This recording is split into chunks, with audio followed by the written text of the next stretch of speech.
여러분 안녕하세요. 조디입니다. 오늘은 유럽의 스타트업 비자에 대해서 이야기 나눠보려고 하는데요. 저번에 네덜란드하고 에스토니아의 스타트업에 관련한 영상을 찍은 적이 있어요. 필요하신 분들은 여기 카드 클릭해서 참고하시면 되고요. 오늘은 조금 더 깊숙하게 스타트업에 대한 것이 아니라 스타트업 비자에 관련된 거기 때문에 혹시 한국에서 현재 스타트업을 하고 계신데 해외 유럽에 지사를 내고 싶으신 분, 아예 애초부터 작은 비즈니스를 유럽에서 시작하고 싶으신 분들은 오늘 영상 꼭 집중해서 봐주세요. 먼저 네덜란드부터 알아볼까요? 네덜란드에서 스타트업 비자를 받기 위해서 5가지 조건에 만족해야 합니다. 첫째, 네덜란드에 거주하기 위한 충분한 비용을 증빙하셔야 합니다.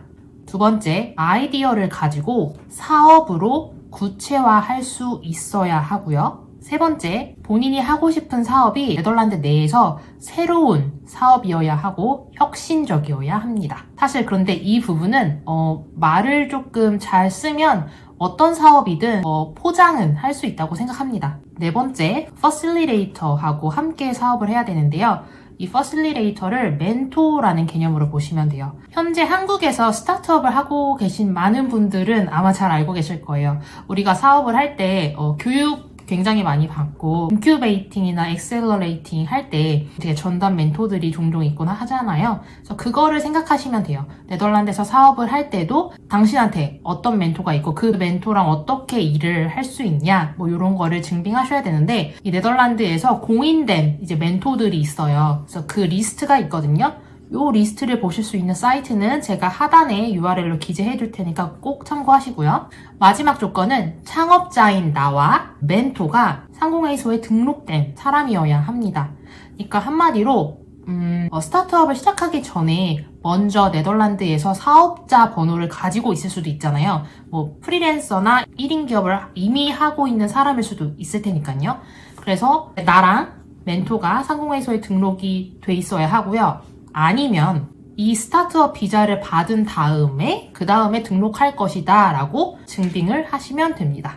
그래서 이 조건을 만족하신다면 네덜란드에서 스타트업 비자를 받으실 수 있고요. 사실 제가 네덜란드에서 스타트업을 조금 추천하는 이유는 가보시면 느끼실 거예요. 유럽 내에서도 네덜란드로 스타트업을 하러 많은 인재들이 모이곤 하는데 그 중에 한 가지 이유는 스타트업인들을 위한 보험 제도가 있어요. 그래서 이 보험을 가입하면은 사업을 할 때 조금 부당하거나 불합리한 거 뭐 이런 거를 겪을 수 있는 사건, 사고들이 좀 많잖아요.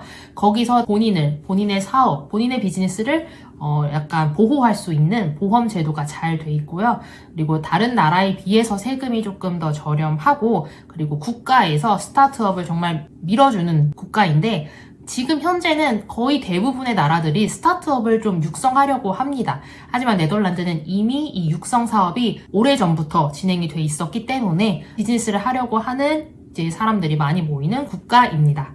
네덜란드 스타트업 비자는 1년이고요. 그 후에 연장하실 수가 있습니다. 근데 이제 연장을 할 때는 그때 해당하는 제도에 따라서 평가를 받은 후에 연장을 하실 수가 있고요. 그리고 또 한 가지 참고하실 사항은 한국인, 그리고 일본, 미국, 또 어디였지? 호주, 뉴질랜드였을 거예요. 이 5개 국가의 사람들은 인터넷으로도 비자를 신청하실 수 있습니다.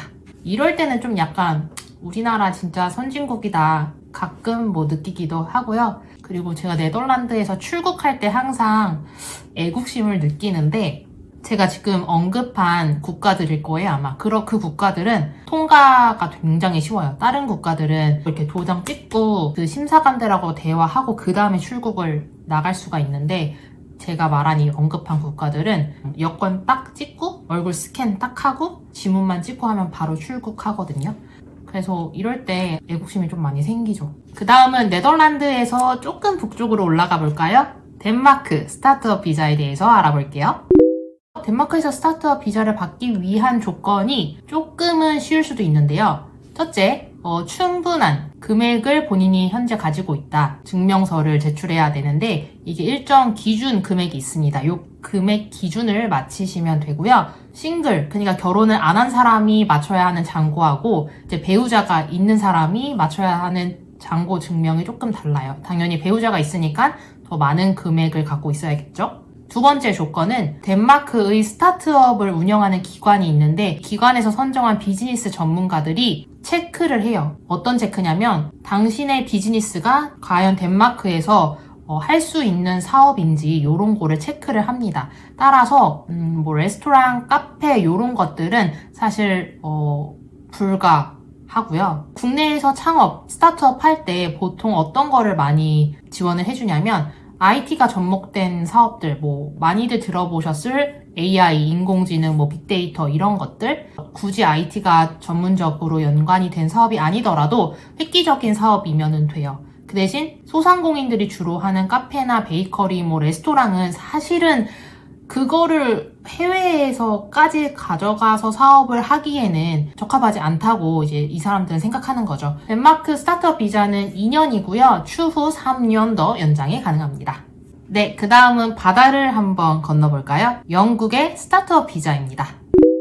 네, 조건이 일단 여기도 두 가지인데요. 첫 번째는 영국 내에서 혁신적인 사업을 하려고 하는 사람입니다. 그리고 영국 내에 있는 비즈니스 기관 또는 고등교육기관의 승인을 받은 업체 또는 사람이어야만 합니다. 제가 보실 수 있는 URL 아래 기재해 둘게요. 영국 스타트업 비자는 2년이고요. 그 후 연장은 불가하지만 기업가 비자라는 게 따로 존재해요. 그래서 이걸로 변경을 하실 수가 있습니다.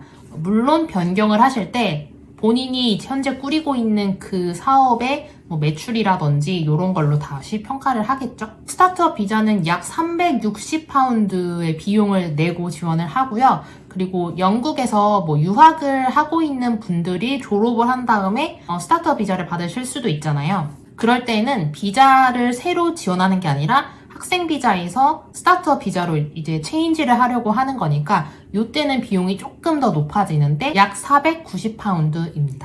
그 다음은 영국에서 또 바다를 건너볼까요? 아일랜드 스타트업 비자에 대해서 알아볼게요. 아일랜드도 뭐 여타 유럽 국가들하고 조건들이 거의 비슷해요. 일단 아일랜드 내에서 혁신적인 사업을 해야 하고 창의적인 사업을 해야 합니다. 그런데 이제 초기 자본금이 75,000유로예요. 그래서 요거를 증빙을 하실 수 있어야만 하고요. 이 비자는 본인 외에도 배우자한테도 이 비자가 적용이 돼요. 굉장히 좋은 것 같습니다. 비자 기간이 2년이고 그리고 추후 5년 연장을 할 수가 있습니다. 5년 후에는 아일랜드에서 장기 체류를 할 수도 있다고 하는데 그때 또 이제 비즈니스의 성과를 확인을 하겠죠. 그 비즈니스의 성과가 굉장하다. 장기 체류를 할 수 있도록 허가를 정부에서 할 겁니다. 굉장히 어떻게 보면은 기간 면에서는 조건이 제일 좋은 스타트업 비자인 것 같은데 규정해 둔 게 있어요. 뭐냐면요. 4년 내에 약 10개의 일자리를 창출해야 하고 4년 내에 100만 유로 이상의 매출을 올려야 한다고 합니다. 만약에 아일랜드에서 스타트업 비자 처음 2년을 받았어요. 그럼 이때는 사실 10개의 일자리 창출, 100만 유로 이상의 매출을 만들 필요는 없지만 추후 내가 5년을 연장을 했어요. 그때는 제가 말한 4년 이내에 충족시켜야 될 거를 도달하기 위해서 열심히 하셔야 하겠죠. 그래서 이런 부분은 많이 생각을 염두를 하셔야 될 것 같습니다. 제가 생각하기에 제일 유럽 내에서 스트릭한 것 같아요. 일단은 첫 번째로 약 2만 유로, 그러니까 정확하게 18,000에서 2만 유로 정도의 재정 증빙을 해야 하고 이게 프랑스 최저임금이 18,000 얼마예요. 이거를 증빙을 하셔야 되고 두 번째는 프랑스 내에 있는 인큐베이터나 엑셀러레이터들에게 뽑힌 기업, 인정받은 기업들이셔야만 합니다. 쉽게 말해서 국내에 인큐베이팅 해주는 곳, 엑셀러레이팅 해주는 곳 굉장히 많잖아요. 그런 기관들에 이제 뽑히신 분들도 많으실 텐데 국내에서 이제 뽑히신 게 아니라 프랑스 내에서 뽑히셔야 되는 거죠. 그렇게 선정된 기업이라면은 사실 비자를 내주기가 쉽고 믿을만한 거잖아요. 그래서 제 생각에는 정부에서도 이런 조건을 다룬 것 같습니다. 마지막으로 선정된 기업은 그 혁신적인 기술 스타트업이라는 걸 증빙하셔야 되는데요. 이거는 뭐 특허라든지 특허 진행 중이라든지 뭐 BM 특허, 뭐 기술 특허 뭐 여러 가지가 있겠죠. 이런 걸로 증빙을 하시면 좋고 이게 아니더라도 국내 뭐 100대 벤처기업으로 뽑혔다 뭐 이런 걸로도 증빙을 하시면 되겠죠. 프랑스도 기간은 굉장히 길어요. 처음부터 4년의 기간, 4년의 비자를 줍니다. 프랑스 정부에서 엄격하게 이제 조건을 내걸었잖아요. 그 조건 중에 하나가 프랑스 내 인큐베이터, 엑셀러레이터들에게 선정된 기업이라고 조건을 달았어요. 이 말인 즉슨 이미 어느 정도 기술이 있고 BM이 괜찮은 사업이고 회사다라는 거를 판단했기 때문에 비자를 애초부터 뭐 1년이나 2년이 아니라 4년을 주는 것 같습니다. 오늘은 유럽의 스타트업에 관련해서 특히 스타트업 비자에 관련돼서 알아봤는데 국내에서 사업을 꾸리시다가 해외에 지사를 내실 때 봐주시면 좋을 것 같고 해외에서 유학을 하시는 분들 중에 취업 말고 본인의 사업을 하겠다 하시는 분들한테 유용한 영상이 되길 바랍니다. 저도 현재 국내에서 스타트업을 아주 열심히 하려고 하는 약간 갓난아기 수준으로 사업을 꾸리고 있는데 저도 최종적으로 해외에 지사를 내는 게 목표라서 열심히 발버둥 치고 있습니다. 오늘도 영상 봐주셔서 감사드리고요. 저는 다음에도 유용한 영상 가지고 돌아오도록 할게요. 여러분, 파인이다!